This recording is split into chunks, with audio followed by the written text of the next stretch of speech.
우리가 흔히 진심은 통한다라는 말을 합니다.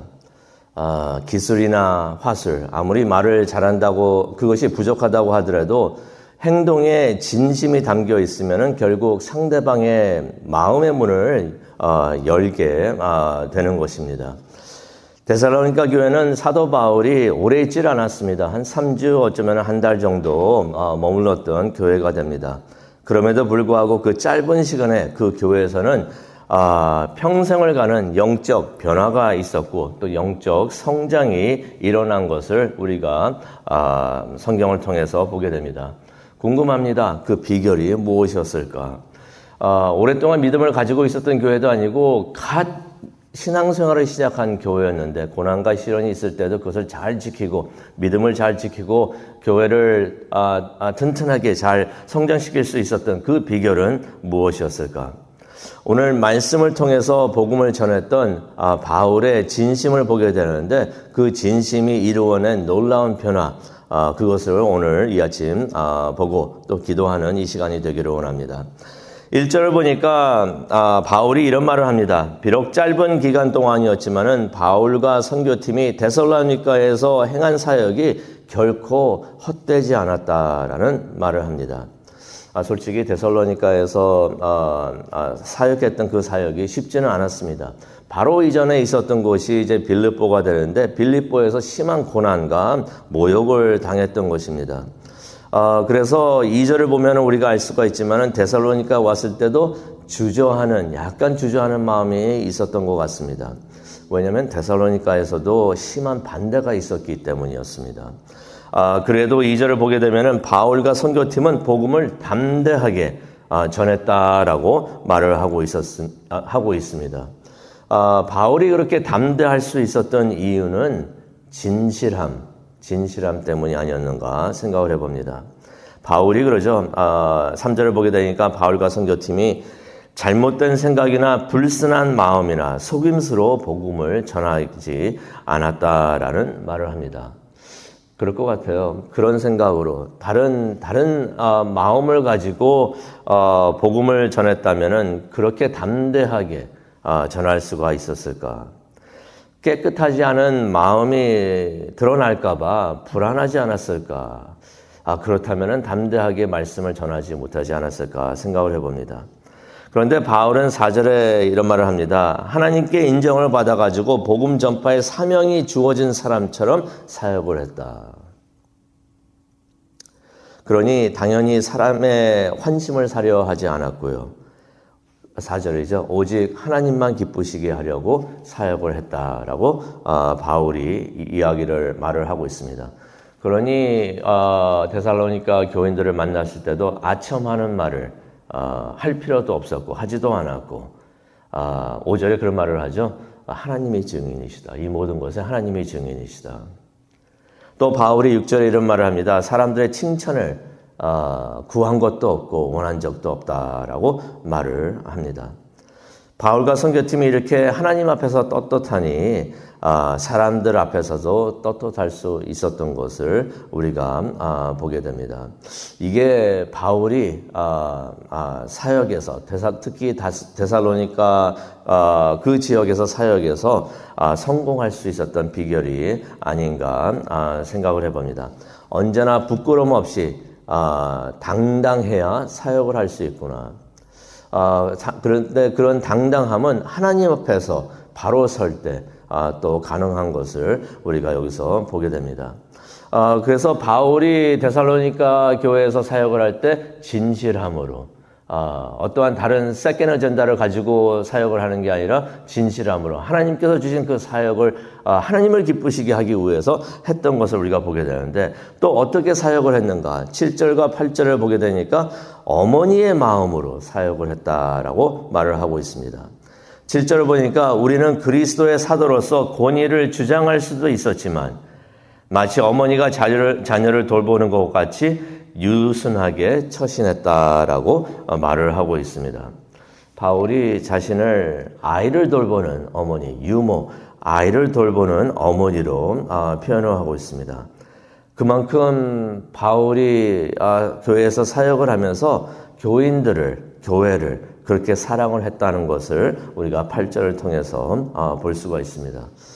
교회를 사랑하고 교인들을 사랑했으면 얼마나 사랑을 했을까. 8절을 보니까 목숨까지도 기쁘게 내줄 수 있었다. 그런 말을 합니다. 불순한 마음이나 속임수로 사역을 하는 사람이라면 절대로 할 수가 없는 일이 되겠죠. 목숨까지도 내줄 수가 있다. 개인의 욕심을 가지고 사역을 하는 사람들도 있다고 그랬는데 그런 사람들이 절대로 할 수 없는 일이 이 일이 아닌가. 사랑을 한다고 하지만은 목숨까지도 내줄 수가 있겠는가. 그렇게 예수님께서 사역을 하셨는데 바울이 예수님의 마음으로 사역을 했던 것을 우리가 보게 됩니다. 그러면서 깨닫게 됩니다. 진정한 사역은 복음만 나누는 것이 아니라 사랑을 나누는 것이구나 하는 것을 깨닫게 됩니다. 바울이 어머니와 같은 마음으로 사역을 했으니 교인들에게 폐를 끼치지 않고 싶은 마음이 있었던 것입니다. 어머님들은 그러죠. 자식들에게, 자녀들에게 폐를 끼치지 않고 싶은 마음이 있는데 바울이 그런 말을 합니다. 어머니와 같은 마음으로 사역을 해서 교인들에게도 폐를 끼치지 않으려고 어떻게 했다고 합니까? 밤낮으로 일을 하면서 복음을 전했다라는 말이 9절에 나옵니다. 충분히 사역을 하면서 물질적인 도움을 받을 수가 있는데 그래서 사도로서 그러한 권리도 있었지만은 바울은 일을 하면서 사역을 했다라는 말이 있습니다. 그래서 바울의 그러한 삶과 사역을 일컬어서 우리가 텐트 메이커이라고 말을 합니다. 솔직히 바울이 텐트를 만들면서 그러한 사업을 하면서 사역을 했었는데 이유가 폐를 끼치지 않기 위해서 그렇게 일을 했다라고 말을 하고 있습니다. 바울은 자신이 사역하는 교회에 짐이 되는 것을 원하지 않았던 것입니다. 진정한 어머니의 마음으로 사역을 한 것을 우리가 보게 됩니다. 그래서 바울이 교회를 사랑하는 마음으로 사역을 했는데 진심으로 했고 또 어머니의 마음으로 했고 11절을 보게 되니까 아버지와 같은 마음으로 사역을 했다라고서 말을 하고 있습니다. 어머니와 같은 마음으로 사랑을 전했다면은 이번에는 아버지와 같은 마음으로 사역을 했는데 아버지와 같은 마음으로 사역한 것은 무엇을 의미를 하는가? 권면을 했다는 것입니다. 격려를 했다는 것입니다. 또 12절을 보게 되니까 경고도 주었다. 나무라는 일도 했다는 것입니다. 유순하게 사랑만 전한 것이 아니었다는 것입니다. 때로는 단호하게 권면도 하고 격려도 하고 또 경고도 했다는 것입니다. 왜 그랬을까요? 12절에 나오죠. 이유가 있습니다. 교인들이 하나님께 합당하게 살아가게 하기 위해서. 이 목적도 개인의 어떠한 목적이 아니라 이 교회를 사랑하는 마음에서 목적이 분명합니다. 어머님처럼 사랑도 하고 아버지처럼 단호할 수 있었던 것이 목적이 분명했기 때문에 이렇게 해야지 하나님 앞에서 합당하게 살아갈 수 있기 때문에 그래서 어머니와 같이 사랑도 나누었지만 유순하게 대하기도 했지만 아버지와 같이 단호하게도 대했다라고 말을 하고 있는 것입니다. 근데 이렇게 바울과 선교팀이 진심으로 사역을 했는데 그 결과는 어떠했는가? 13절을 보기를 원합니다.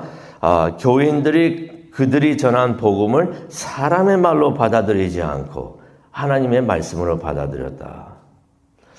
그럴 수가 있어요. 사랑으로 뭘 할 때는 참 감사하게 생각할 수 있지만은 아버지와 같이 권면도 하고 격려도 하고 경고를 할 때는 그것을 사람의 말로 받아들이기가 쉬울 수가 있습니다. 어떻게 우리한테 저런 말을 할 수 있을까?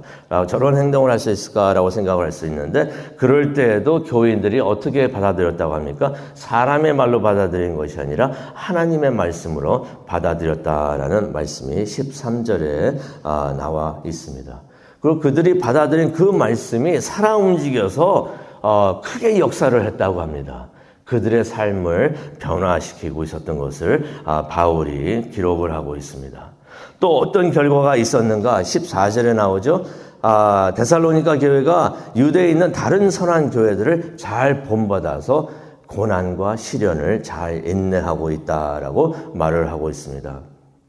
신앙을 위해서 고난을 인내하는 유대의 교회들과 같이 데살로니가 교회가 고난과 시련을 잘 이겨내고 있다. 이 말씀이 그들 안에 들어가서 크게 역사하고 있는 결과라는 것을 우리가 볼 수가 있습니다. 또 19절을 보게 되니까 바울의 소망과 기쁨과 자랑이 되었다. 그 교회가 바울의 소망이 되고 기쁨이 되고 자랑이 되었다는 것입니다.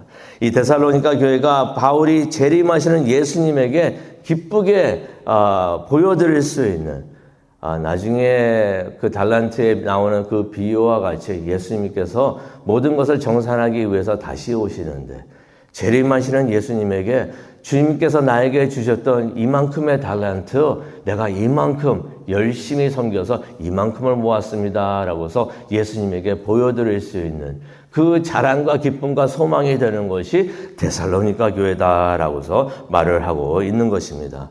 그러면서 바울이 20절에 이런 말을 하죠. 당신들은 우리의 영광이요 기쁨입니다 라고 말을 하는 것입니다. 바울이 고난과 방해 속에서도 데살로니가 교인들을 생각을 하면서 소망과 기쁨을 찾을 수 있었던 것은 바로 이 교인들, 교회를 사랑할 수 있었던 바로 그 마음 때문이 아니었는가 생각을 해봅니다. 오늘 이 말씀을 우리가 생각을 하면서 묵상하면서 기도하는 시간을 가지려고 합니다. 우리가 진심으로 사역을 할 때, 또 어머니처럼 따뜻한 마음으로 사역을 할 때, 봉사를 할 때, 또한 아버지처럼 잘 성장하길 원하는 마음으로 우리가 사역을 할 때 교회는 놀라운 열매를 맺게 되는구나.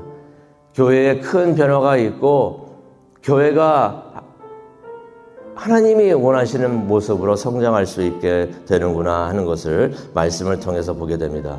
저를 포함해서 우리 모두가 바울을 본받아서 그런 마음으로 사역을 하고 봉사를 하는 우리 모두가 되었으면 참 좋겠습니다. 우리 모두가 하나님께 합당한 삶을 살아가는 주의 교회가 되고 주님의 일꾼이 되고 주의 자녀가 되기를 간절히 소원하고 축원합니다. 우리 다 함께 기도하시겠습니다. 하나님 감사합니다. 데살로니가 전서 2장을 통해서 우리가 교회를 어떻게 섬겨야 되고 또 어떠한 마음으로 봉사를 해야 되는지 사역을 해야 되는지 가르쳐 주시니 정말로 감사합니다. 하나님 앞에서 진심으로 사람들 앞에서도 진심으로 사역하게 하여 주시옵소서. 다른 마음이 아니라 하나님의 영광을 위해서 사역하고 봉사하는 우리 모두가 되게 하여 주시옵소서.